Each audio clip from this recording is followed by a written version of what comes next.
Film की शुरुआत में हम मेन कैरेक्टर जैक को देखते हैं, जो मौसम का साइंटिस्ट है। वो गवर्नमेंट के एक इदारे के लिए काम करता है, जो मौसम में होने वाले बदलाव और इससे जुड़ी हुई चीजों के बारे में रिसर्च वगैरह करते हैं। फिर हम जैक को उसके दो साथियों के साथ एक बर्फीले इलाके में देखते हैं। ये लोग वहाँ जमी हुई बर्फ का सैंपल ले रहे होते हैं, लेकिन तभी इसी दौरान वहाँ जमी बर्फ टूटने लगती है। वो इतनी ज्यादा टूट जाती है कि दो हिस्सों में बट जाती है और वहाँ एक काफी गहरी खाई बन जाती है। तभी जैक देखता है कि उन्होंने बर्फ के जो सैंपल लिए थे वो तो खाई की दूसरी साइड पर रह गए हैं। इसीलिए वो बगैर सोचे समझे दूसरी तरफ कूदकर सैंपल लेने जाता है, लेकिन जैसे वो उन्हें लेकर वापस कूदने वाला होता है तो तभी बर्फ टूटने की वजह से दोनों साइडों के बीच की खाई और बढ़ जाती है। लेकिन फिर भी जैक हिम्मत करके वापस आने के लिए कूद पड़ता है, मगर वो वहाँ तक नहीं पहुँच पाता और नीचे की तरफ चला जाता है। तभी उसके साथी दिखते हैं कि जैक एक हुक के सहारे अभी भी वहाँ पर लटका हुआ है। तब वो दोनों ठीक वक्त पर जैक को ऊपर खींच लेते हैं, जिसके बाद ये नजारा देखकर तीनों ही काफी हैरान रह जाते हैं।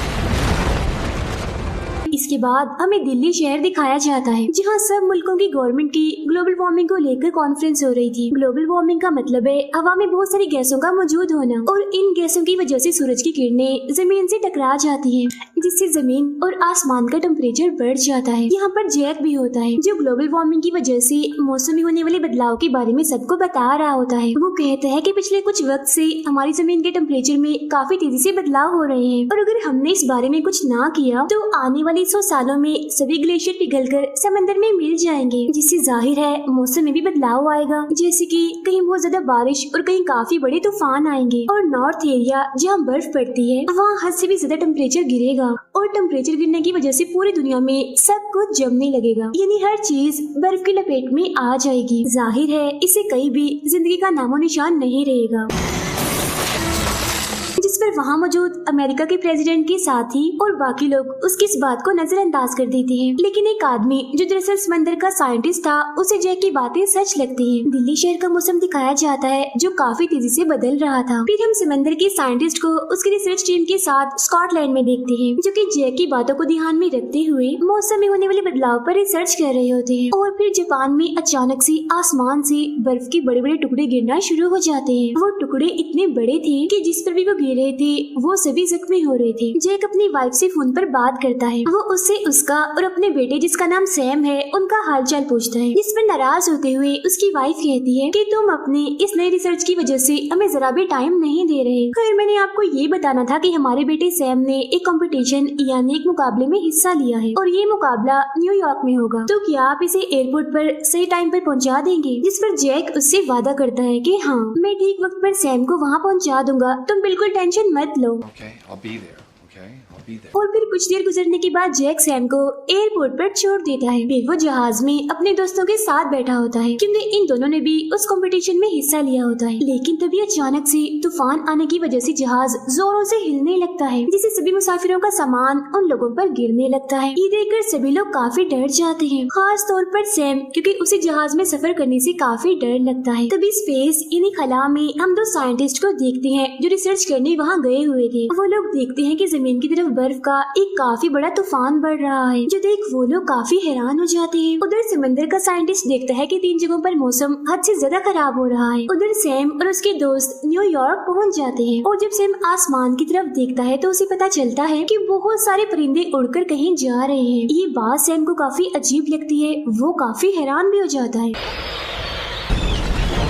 खैर ये लोग उस जगह पहुंच जाते हैं जहां कंपटीशन होने वाला था, जहां इनका पहला राउंड काफी अच्छा रहता है, जिसके बाद इन्हें कुछ वक्त के लिए ब्रेक दी जाती है, जिसमें ये तीनों एक लड़के से मिलते हैं और इनकी दोस्ती हो जाती है। समंदर का साइंटिस्ट जैक को फोन करके कहता है कि दिल्ली में होने वाली कॉन्फ्रेंस में तुमने जो भी कहा था वो सब सच था, लेकिन तुमने ये कहा था कि मौसम में ये सारे बदलाव आने वाले 100 सालों में होंगे, मगर ऐसा नहीं है। वो बदलाव तो अभी से शुरू हो गए हैं, क्योंकि तुमने जो बातें बताई थी मैं उस पर रिसर्च कर रहा था, और ये बात मुझे एक रिसर्च के जरिए ही पता चली है। ये जानकर जय काफी घबरा जाता है, क्योंकि दुनिया को बचाने के लिए इनके पास ज्यादा वक्त नहीं बचा था। इसीलिए जैक अपने सीनियर से एक मशीन जो मौसम के बारे में जानकारी देगी उसका मॉडल बनाने की इजाजत मांगता है, क्योंकि उसके जरिए मौसम के बारे में पता चल जाएगा और रोकथाम लगा दी जाएगी, जिससे तबाही के इम्कान कम हो जाएंगे। लेकिन इसके लिए वो सीनियर जैक को साफ साफ मना कर देता है। फिर अमेरिका के एक इलाके में काफी बड़ा तूफान आ जाता है, जिस वजह से इतनी तबाही होती है कि 75% लोग मारे जाते हैं। और ये बात सीनियर के साथ साथ अमेरिका के प्रेसिडेंट को भी पता चल जाती है, जिसके बाद प्रेसिडेंट पूरे मुल्क में जहाज उड़ाने के लिए मना कर देते हैं।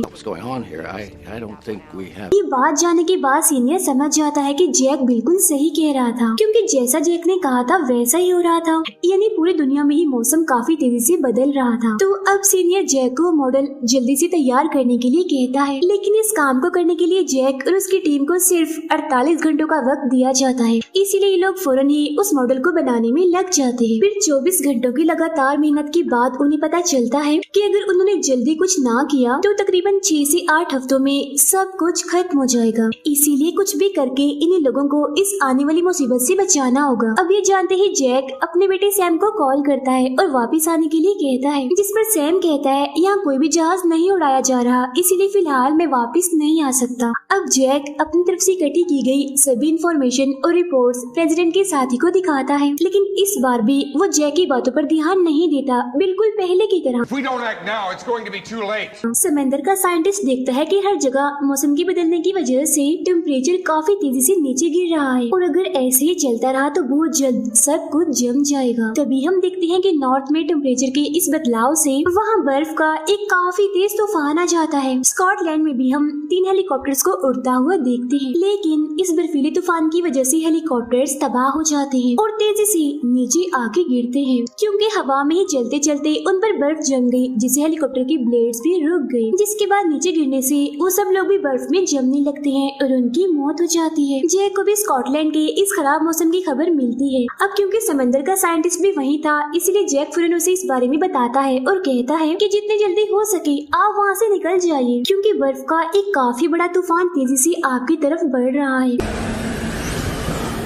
जिस पर दुखी होते हुए समंदर का साइंटिस्ट कहता है, अब काफी देर हो चुकी है, कोई फायदा नहीं है, कुछ नहीं होने वाला। फिर वो जैक को आखिरी अलविदा कहता है। तभी हम देखते हैं कि बर्फ का एक बहुत बड़ा तूफान तेजी से उनकी तरफ बढ़ रहा होता है, जिसकी लपेट में आने से समंदर के साइंटिस्ट और उसके साथियों की मौत हो जाती है। न्यूयॉर्क में काफी तेज बारिश हो रही होती है, जिस वजह से सैम और उसके साथी वहीं पर फंस जाते हैं। इसीलिए गार्ड उन सबको एक लाइब्रेरी में जाकर अपनी जान बचाने के लिए कहता है और फिर तभी सैम को सामने से एक काफी बड़ी, बिल्कुल किसी सुनामी जैसी लहर उनकी तरफ आते हुए दिखाई देती है, जिसके बहुत पास उसकी दोस्त खड़ी हुई थी। तब वो जल्दी से अपने दोस्त को उसे बचाकर लाइब्रेरी में ले आता है। तभी हम न्यूयॉर्क शहर का बहुत ही बुरा हाल देखते हैं, हर तरफ पानी ही पानी फैल गया था। फिर लाइब्रेरी के एक फोन से सैम किसी तरह अपने डैड जैक को कॉल करता है और पूरे न्यूयॉर्क शहर की खराब हालत के बारे में बताता है, जिस पर जैक कहता है, चाहे कुछ भी हो जाए, तुम और तुम्हारे दोस्त इस लाइब्रेरी को छोड़कर कहीं मत जाना और तुम घबराना नहीं मेरे बेटे,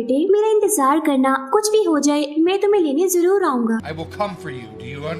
इसके बाद जैक अपने सीनियर के कहने पर प्रेसिडेंट से जाकर मिलता है और उन्हें अपनी तरफ से दी गई सारी रिसर्च की जानकारी देता है, जिसके बाद ये फैसला होता है कि इस मुसीबत की घड़ी में वो नॉर्थ के लोगों की मदद करेंगे। वहाँ पर फंसे हुए जितने भी लोग हैं उन्हें वहाँ से निकाल कर वो साउथ एरिया में भेज देंगे, क्योंकि नॉर्थ की निस्बत साउथ के हालात बेहतर थे, इतने खराब नहीं थे। इसके बाद जैक अपने दोनों साथियों को लेकर अपने बेटे को वापस लाने के लिए न्यूयॉर्क के लिए निकल जाता है। न्यूयॉर्क में टेम्परेचर इतना गिर गया था कि वहाँ पर जितना भी पानी पड़ा था वो सारा का सारा जम गया था और लाइब्रेरी में फंसे सारे लोग बाहर का ये भयानक नजारा देखकर काफी डर जाते हैं। उनमें से एक पुलिस वाले की नजर बाहर कुछ लोगों पर पड़ती है जो साउथ की तरफ चल कर जा रहे थे। ये देख वो सभी लोग भी लाइब्रेरी से निकलकर साउथ की तरफ जाने का सोचते हैं, मगर सैम उन्हें ऐसा करने से मना करता है और यकीन दिलाने की कोशिश करता है कि हम लोग बच जाएंगे। वो बताता है कि मेरे डैड मौसम के साइंटिस्ट है, मेरी उनसे बात हुई है, उन्होंने कहा है कि हम यही रुके, यही हमारे लिए ठीक होगा। My father's a climatologist. He works for the government. क्योंकि टेम्परेचर काफी तेजी से गिर रहा है और अगर हम बाहर गए तो यकीनन जमने की वजह से हम मारे जाएंगे। और हाँ, यकीन कीजिए मेरे डैड ने वादा किया है कि वो यहाँ आकर हम सबको बचा लेंगे, लेकिन उनमें से कोई भी सैम की बातों का यकीन नहीं करता।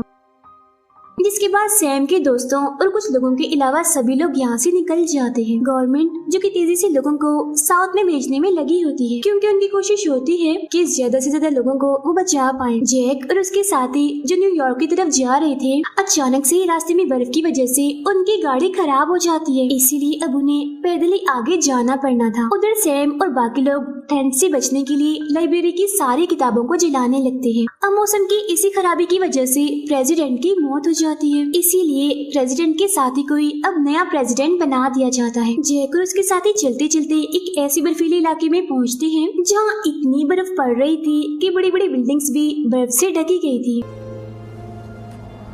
और ये लोग अब उन्हीं बिल्डिंग्स पर चल रहे थे। तभी चलते चलते जैक के एक साथी का एक बिल्डिंग पर से पैर फिसल जाता है और नीचे गिरने की वजह से उसकी मौत हो जाती है। उसकी मौत से जैक और दूसरे साथी को काफी दुख होता है, मगर ना चाहते हुए भी अपनी जान बचाने के लिए इन्हें आगे बढ़ना ही पड़ता है। उधर सैम की दोस्त की तबीयत अचानक से खराब होने लगती है, इसीलिए सैम अपने दोनों दोस्तों के साथ पानी के एक जहाज में जाता है दवाई लेने के लिए, क्योंकि वो जहाज समंदर से बाहर इधर आ गया था। अभी वो लोग जहाज में से दवा ले ही रहे थे कि तभी अचानक से उन लोगों पर भेड़िए हमला कर देते हैं जो जंगल से भाग कर यहाँ आ गए थे। वो सैम के एक दोस्त को काट कर जख्मी कर देते हैं, लेकिन सैम जैसी तैसी अपने दोनों दोस्तों को बचाकर वापस लाइब्रेरी में ले आता है। फिर वो दवाई सैम की दोस्त को देते हैं, जिसे खाने के बाद वो काफी अच्छा महसूस करती है। जैक और उसका साथी अभी भी पैदल ही आगे बढ़ रहे थे, मगर तभी अचानक जैक का साथी नीचे गिर जाता है, क्योंकि ठंड की वजह से वो बेहोश हो गया था।